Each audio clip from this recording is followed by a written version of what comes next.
Bonjour, Monsieur Marcelin Biété. Bonjour, Monsieur Aziz Zbari. Bonjour, Monsieur Ahmed El Kamous. Bonjour.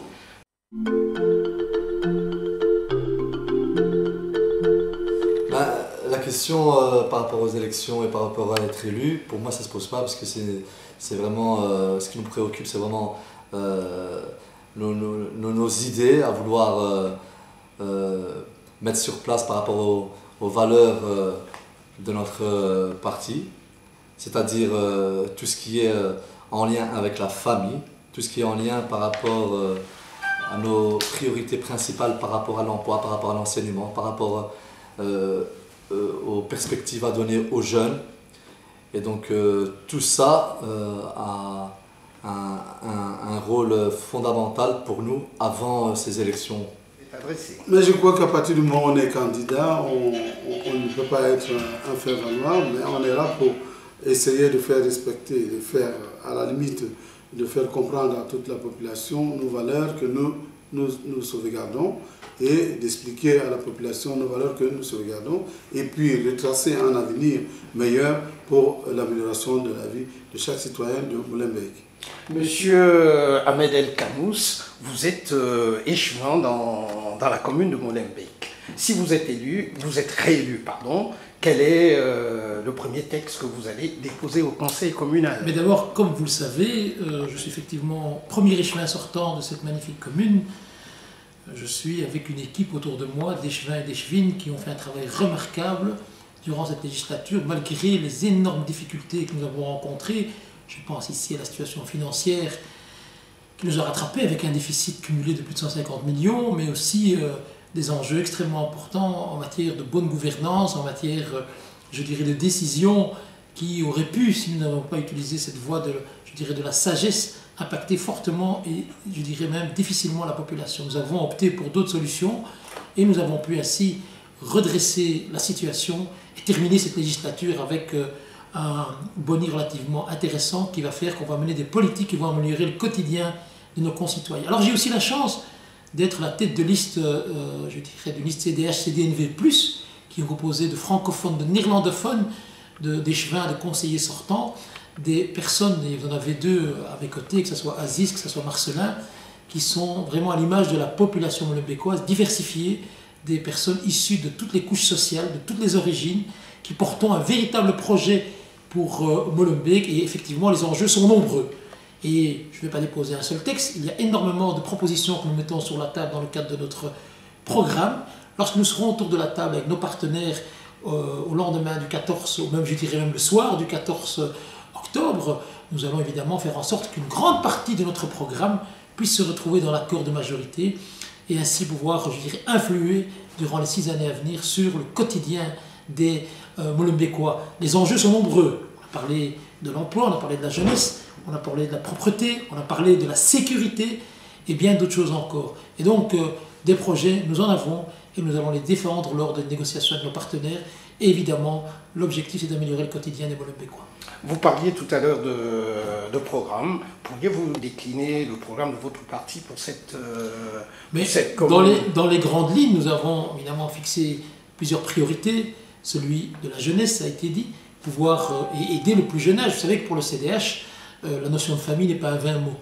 Nous essayons, dans toutes les décisions que nous prenons, dans tous les projets que nous essayons de développer, de mettre au centre de nos préoccupations l'individu, mais aussi la famille. Et la famille, ça veut dire, dès le plus jeune âge, pouvoir faire en sorte que nous puissions développer le nombre de places dans les crèches. Et nous avons mené une politique proactive en la matière durant cette législature. De nombreuses crèches ont vu le jour. Nous avons ouvert énormément de places avec évidemment l'aide d'autres niveaux de pouvoir. C'est aussi l'enseignement primaire.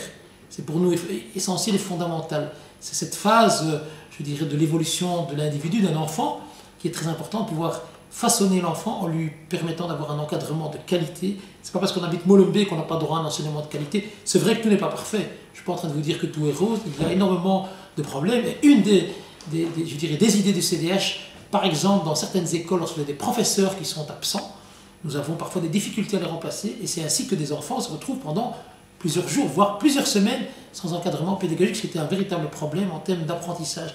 Et donc une de nos idées, c'est de pouvoir créer une cellule mobile renforcée, composée de professeurs, qui directement, lorsqu'un professeur est absent dans l'une ou l'autre école, vient renforcer, je dirais, et vient reprendre cette classe où il y a un professeur qui manque pour pouvoir pérenniser, je dirais, le cursus de l'enfant, faire en sorte que l'enfant n'ait pas de cassure dans, je dirais, sa phase d'apprentissage. C'est aussi des choses très concrètes. Vous savez, Molenbeek récemment a été montré du doigt comme étant une des 3 communes les plus sales en région bruxelloise. Je fais ici allusion évidemment à l'enquête de test achat.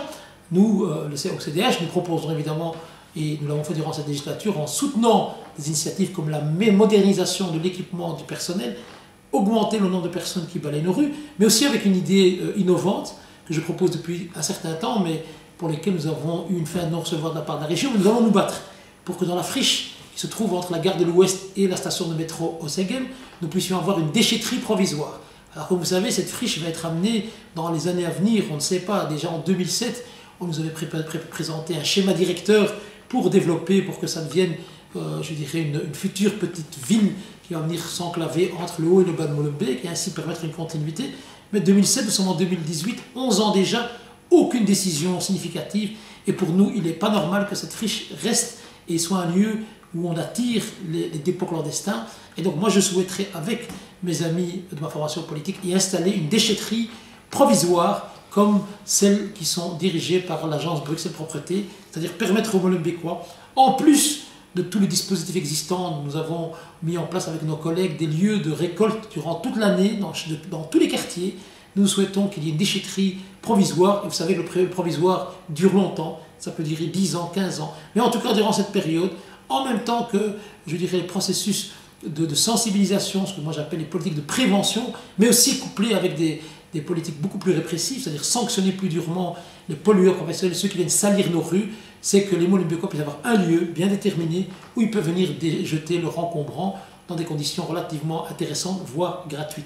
Ça, ce sont pour nous des priorités avec la sécurité. C'est permettre d'avoir plus de policiers dans les quartiers.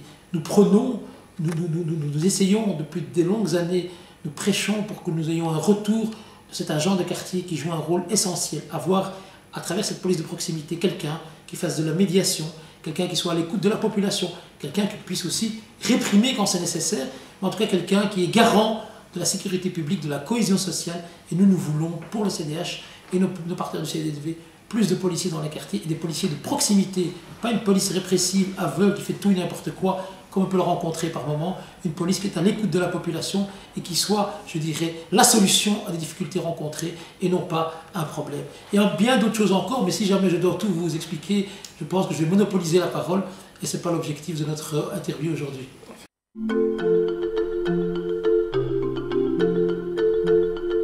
Oui, je vais parler ici, d'ailleurs, monsieur l'échevin vient de le dire tout à l'heure, le député échevin, je vais parler ici d'un point que je vais protéger franchement, c'est le point que monsieur l'échevin a déjà commencé et que je veux pérenniser dans le sens de servir le Molenbeekois en ce qui concerne les chèques sport. En ce qui concerne les chèques sport, nous avons bien vu qu'aujourd'hui, il existe des chèques sport dans la commune de Molenbeek grâce à M. L'échevin. Et cette politique de chèques sport doit faire en sorte que nous puissions amener tous les jeunes à participer dans des sports où on ne peut pas leur donner de chance d'aller vadrouiller, mais plutôt de rentrer dans des salles de sport où ça leur sert non seulement pour leur santé, mais aussi pour leur distraction, et aussi pour leur avenir, et aussi pour un moyen de les occuper pendant qu'ils font du sport, à faire des choses, de joindre l'utile à l'agréable.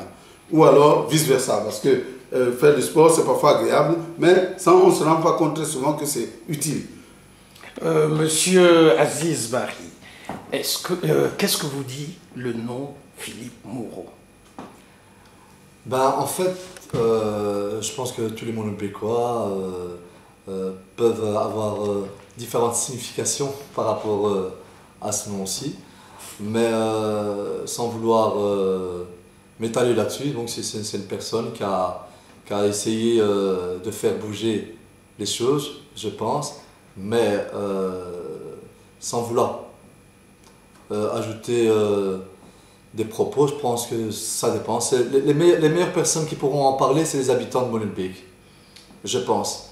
Mon avis par rapport à ça, je pense que je suis là vraiment pour mon parti CDH. Je suis vraiment là pour le futur. Et ce qui nous préoccupe, c'est maintenant et demain. Le passé, c'est comme si vouloir remoudre de la farine. Donc je ne trouve vraiment pas ça intéressant à l'heure actuelle. Par rapport à tout ce qui se passe, par rapport aux difficultés économiques sur Molenbeek, par rapport à la complicité et aux problématiques et aux différentes thématiques sur Molenbeek, c'est une question, pour moi, à mon sens, qui ne représente rien actuellement pour les habitants de Molenbeek. Ça ne peut rien leur rapporter. L'échevin El Kanous nous parlait d'une politique de sécurité. Qu'en est-il du quartier Ribeaucourt? Mais c'est un problème crucial. Je crois que à chaque débat auquel j'ai participé, c'est un problème qui est chaque fois remis sur la table. Vous savez, je suis molenbeekois de naissance, j'ai plus d'un demi-siècle de présence dans cette magnifique commune. Je peux vous dire que les 30-35 dernières années, cet endroit, ce quartier a toujours été problématique. Alors, il y a plusieurs approches à avoir par rapport à ce quartier. Ce qui frappe lorsqu'on est dans ce quartier, c'est évidemment le nombre très important de toxicomanes qui sont des consommateurs souvent de drogue dure, qui viennent errer dans ce quartier et qui donnent une image extrêmement négative de celui-ci. D'abord, il y a un problème de santé publique. Ce sont des gens qu'on ne peut pas laisser livrer à eux-mêmes et qu'on ne peut pas laisser comme ça, je dirais, finir leur vie, parce que malheureusement, nous sommes présents, nous sommes témoins parfois de situations qui sont catastrophiques.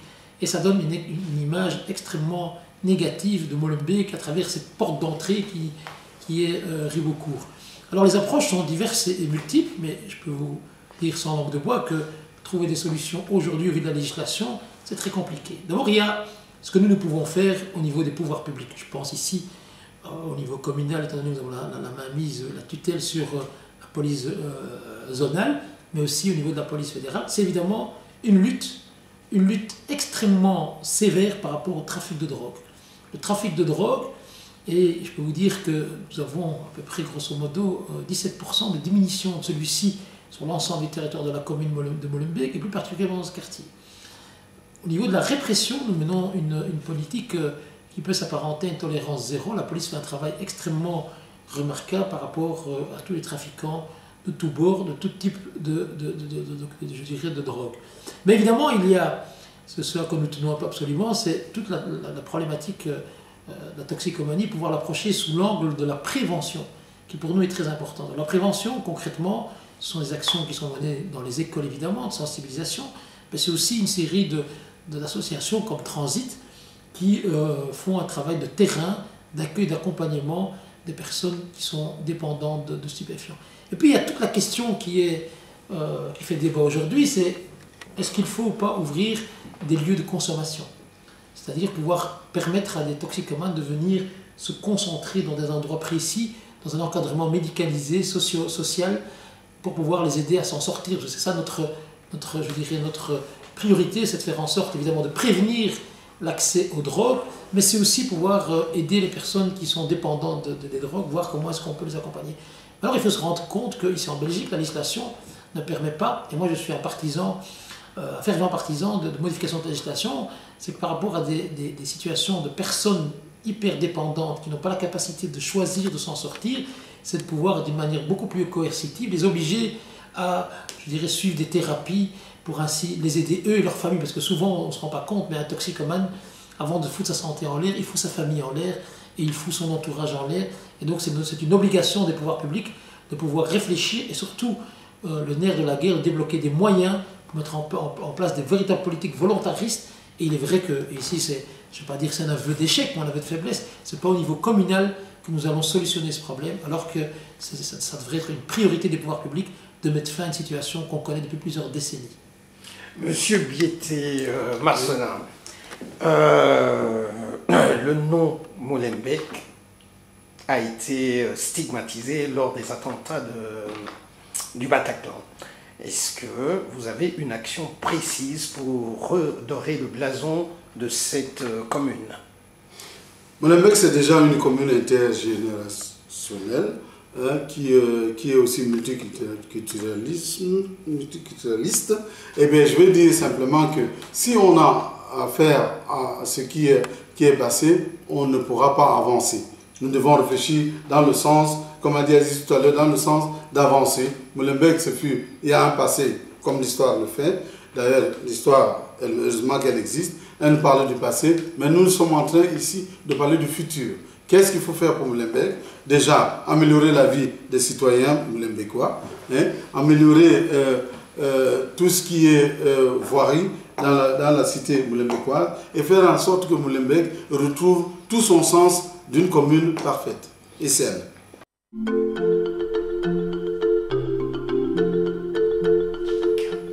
De Belgique, carrément. Oui. Comme il y en a, malgré qu'elle peut paraître la Belgique petite, je pense connaître comme ça toutes les rues de la Belgique, ça me paraît assez difficile. Mais moi, ce qui me préoccupe de nouveau, c'est Molenbeek pour l'instant. Et donc, les rues ici de Molenbeek, je pense que M. Ahmed a très bien dit les alternatives qu'on voudrait faire par rapport à la propreté. Et donc, par rapport au civisme, et même connaître la rue la plus, je veux dire, où il y a beaucoup plus d'encombrement de déchets, je ne sais pas. À votre avis, je crois que M. Ahmed pourra peut-être nous guider là-dessus.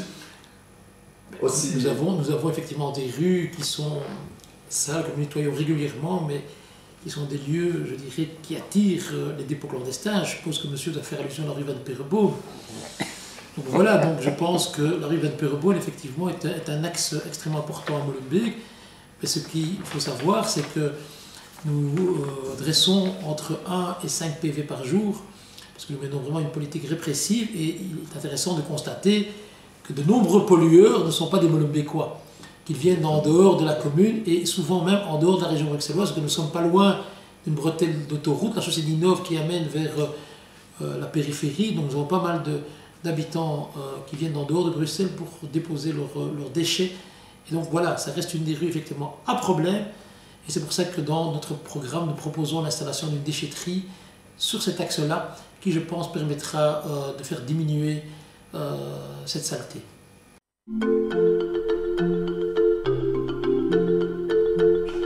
Ben oui, en fait, j'aimerais parler en ce qui me concerne par rapport à mon projet que j'aimerais faire ici au sein de Molenbeek. Donc notamment, comme on a dit tout à l'heure, notre préoccupation c'était la famille, tout ce qui tourne autour de la famille. Et donc essayer de faire aussi des chèques par rapport à la scolarité, donc qui puissent permettre d'avoir un rapport par rapport aux fournitures scolaires. Ça c'est une aussi des idées qu'on aimerait aussi étudier la question. Notamment aussi faire plusieurs, comme il y a actuellement, mais encore plus accentuer là-dessus sur les formations pour l'insertion sociale professionnelle, parce que l'emploi, ça nous préoccupe par rapport à notre jeunesse et par rapport à ces personnes qui sont un peu dans l'exclusion sociale par rapport à leur manque de qualification.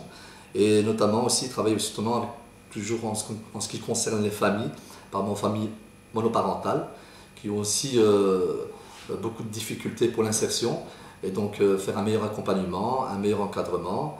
Et donc tout est lié, bien entendu, le logement, l'enseignement.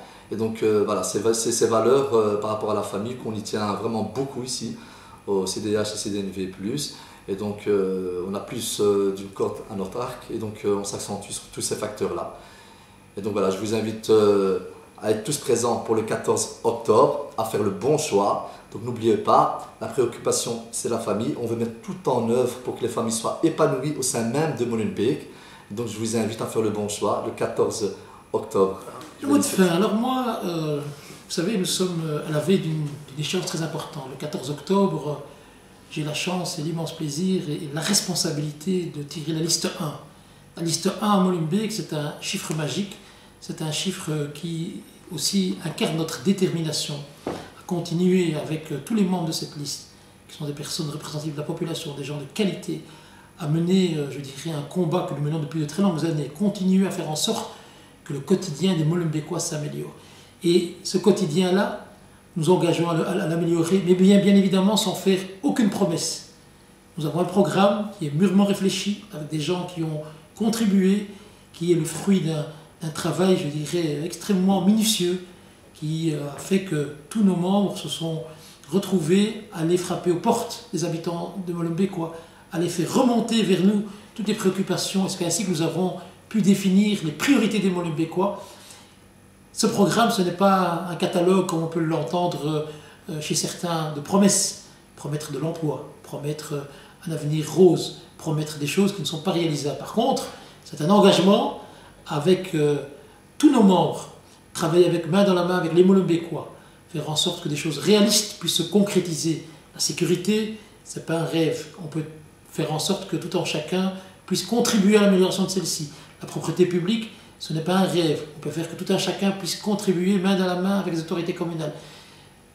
L'enseignement, faire en sorte que l'enseignement puisse s'améliorer, ce n'est pas un rêve non plus. C'est un travail où les autorités communales doivent, main dans la main avec les parents des élèves, à travers les différents lieux de concertation, nous puissions apporter, je dirais, des améliorations, et ainsi de suite, dans toutes les, je dirais, les thématiques qui touchent le quotidien des citoyens molenbeekois. Nous nous engageons avec tous nos membres, avec les gens de notre liste, à être accessibles, à continuer à œuvrer pour l'amélioration du quotidien des Molenbeekois. Et comme je l'ai dit lors de mon premier engagement politique en 2003, pas de promesse, mais un engagement sincère, non seulement de moi évidemment, mais j'en suis convaincu de tous les membres de ma liste. Et c'est le dernier mot que je peux faire aux auditeurs et aux auditrices qui suivent votre chaîne. Merci. Pour moi, simplement parce qu'en tant qu'humaniste, une éducation saine, une vie respectueuse de tous les citoyens de Molenbeekois et des citoyens de Molenbeek pour un vivre ensemble meilleur. Et vous savez que pour cela, il faudrait parler du respect. Et je ne serais pas terminé aujourd'hui sans parler du respect qui est ici quelque chose qui a ces trois qualités, qui est réflexif, qui est réciproque et qui est transitif. Parce que seul le respect peut améliorer la vie de tous les Molenbeekois.